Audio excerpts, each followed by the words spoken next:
and welcome back to another episode of No Free Lunch, Economics for a Fallen World. Yes, we're Doctors Guernsey and Heyman, you're right. Market structures, certainly that's a part of the book, from pure competition all the way to monopoly. These are models that economists build to try to help explain what happens in the real world.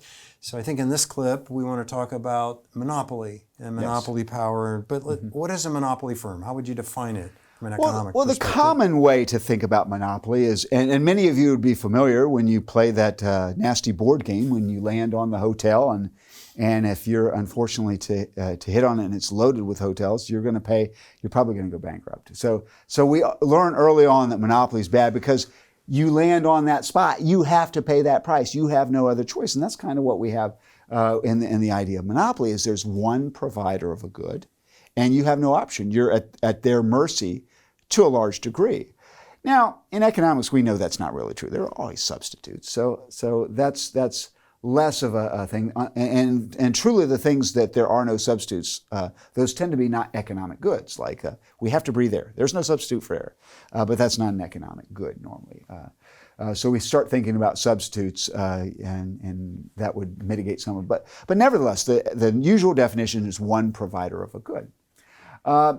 Economists would also, though, look at does that mean we don't have competition if there's only a single provider? That's where it starts to get more nuanced.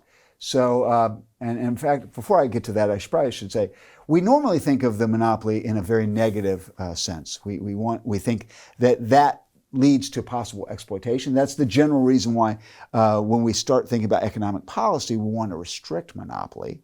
So that gets to the question of what should we do about it. So now I guess it's useful to think about, okay, if there's only one provider, does that mean we have a monopoly? And so the nuance comes in. Does that mean we have no ways for consumers to get away from kind of bad behavior? Well, I've got in front of me my iPhone. It's not totally a monopoly. I could have a Samsung. There are a few other providers, but there's one dominant player. I tend to use Verizon. It's one dominant player. There are other players in there, but they clearly have market power. They have the ability to set their price, and it's more monopolistic competition, but it still leads into this kind of idea that potentially they could exploit me some way because there's only one iPhone, right? Except for there are always substitutes, and how does that work out? There's a lot of competition. We would say the real key distinguishing feature, and this is probably a better way, and then I'll let you ask me another question to get us back on track, is if a market has low barriers to entry, then the fact of the number of providers being very low is less of a concern. If anybody can jump into the fray, there's less ability for this exploitation to take place. So there's an economic theory called contestable markets. If there are low barriers to entry, many firms can come in, then the problems of monopoly are less apparent.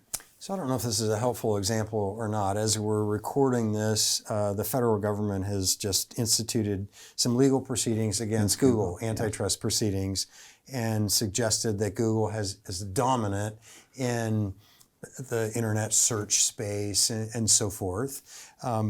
As a consumer, maybe I really like Google, it's free to me, et cetera, but we normally think of monopolies as bad. Yes. So talk about why are they bad, or what are there positive social features of a monopoly? Yeah, that's a really good question. I think for that, we should probably more formally review what a monopoly diagram looks at, and then we'll answer that question. So this will help set the stage to answer that question. So on a normal competitive market, think of this supply curve and this demand curve as we saw earlier in a previous video with Farmer Joe and the wheat market. We would produce at P star and Q star. And we would say that would be allocatively efficient because every single unit that is produced that is valued by consumers according to this red line would be produced because its value is greater than the cost of the opportunity cost of production as represented by the supply curve. And so we would produce a P star, Q star. This would be the competitive outcome. But in the presence of a monopoly, it's a different kind of situation. When there's a single provider, they're going to still want to produce, as we saw previously in a video, where marginal revenue equals marginal cost if they're going to maximize their profits. And for a monopolist, that is going to occur where their marginal revenue curve intersects their marginal cost curve, as represented by the supply curve, which is going to be an amount lower than actually what the demand curve would represent. And this happens because for a monopolist, when they control the whole market, they've got to decide what price to sell.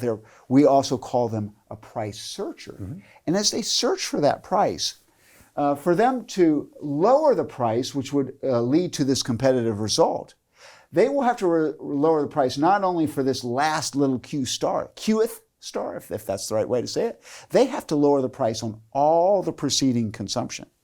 And that means that every decrement in the price is going to lead to the marginal revenue being even lower, because it's not just on that individual unit that's sold, it's affecting the price of all the preceding units. And that's why the marginal revenue curve falls below the demand curve. When that happens, their marginal revenue curve to profit maximize will intersect their marginal cost curve at a lower quantity than would a competitive market. So a monopolist is, if they're profit maximizing, is likewise going to produce at this MR equals MC. And when they do, that's at a smaller quantity than the competitive market outcome. And that leads to this result. We have a whole series of quantities, the difference between QM and Q star, where the consumer values it according to the demand curve. And the producer could produce those because the cost of production, according to the opportunity cost, would be less than that value to consumers, but they will not produce it because if they lowered the price to capture these sales between Q and Q star, they have to lower all the previous prices as well, and that would reduce their overall profits. And so what's going to happen is we will have less consumption than we otherwise would, and that the gains from trade will be lost that could have been there if they could capture somehow these buyers without losing the higher prices they could sell to all the preceding buyers. And so monopoly from a social perspective, we would say, is bad because we're going to have what we call in economics a deadweight loss, or more formally sometimes excess burden. But deadweight loss is a really good way to think about it because we lose the ability to get these gains from trade. These demanders would love to buy that, and the monopolist could sell it but won't sell it. And we can't kind of close that deal. So there's loss. This loss is a gain. Nobody gets that gain. It's just loss. So we call it deadweight loss. And you might say, okay, well, why does a monopolist?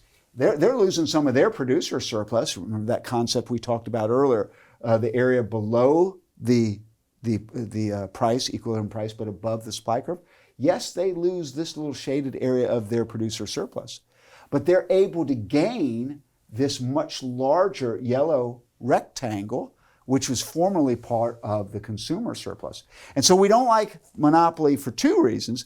Economists are just known to be evil kind of people. And so we don't care about the fact that the consumers got kind of hammered in this. And so it's just a transfer. So there's no social loss. Economists typically focus more on the deadweight loss. But from a social perspective, we do care about the fact that these consumers, they should be able to get all of this surplus, and now they're going to get a much smaller surplus. And that's the typical reason why we say we do not like monopoly. So that's kind of the bad aspect of monopoly. And that leads us to the ability to talk about maybe potentially some of the good aspects of monopoly. So before you do that, yeah, go ahead. So perfect competition, pure monopoly, or the extremes in terms of market structures.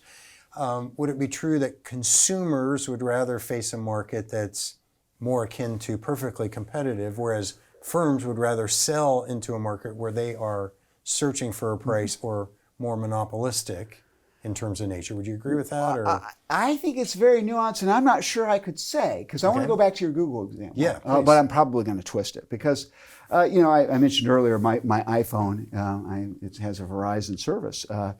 And Verizon's the dominant competitor. Pretty much most people have Verizon, but there are others that could be there.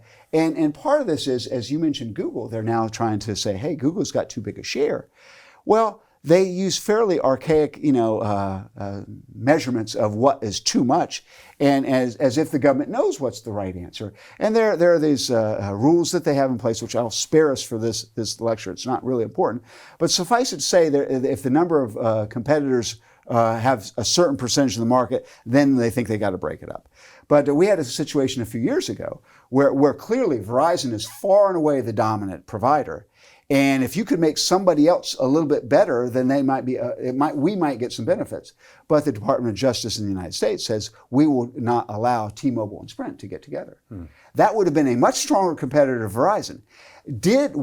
Was the Department of Justice working in our interest, or did that action that they took at the time actually help Verizon? It's hard to say. So it's not clear to me at all that the anti-regulatory or the regulatory regime to be in favor of antitrust is helpful to the consumer. There's a lot of economic evidence to suggest what we call rent seeking or firms trying to put things in the way of other competitors and lobbying to get that is actually more harmful than is helpful to actual consumers. So that's another part of it. But then we go to the answer to your question, and I think about Apple with their iPhone. The reality is, yes, they do have market power. They can set their price. And they make supernormal profits, and that comes, quote, at our expense, or does it? Because what do they do with those profits? They kind of like making those profits. What does Apple have to do almost every year? They continue to innovate, obviously. They do, and they just came out with iPhone 12, as we say this just, I think, last week. I don't know if it's any better. I'm not the techophobe that knows whether it is. But the point is, they know that somebody's always on their heels. And if they don't continue satisfying consumers' needs, they will not make it. And another aspect of this competitive thing that monopolists get, the very act, the pursuit of monopoly profits is the driving force of innovation. Most of the most profitable ventures spend a significant amount of their profits reinvesting in their business to further their innovations precisely so they maintain that position on in the future. And that's where we get a lot of the innovation and the better products that we see as consumers. So, as long as those big monopolists keep making better and better profits, I kind of like it as a consumer. How about you? Well, there's some things to think about there. Thank you, Dr. Heyman, and thank you for joining us for this episode of No Free Lunch, Economics for a Fallen World.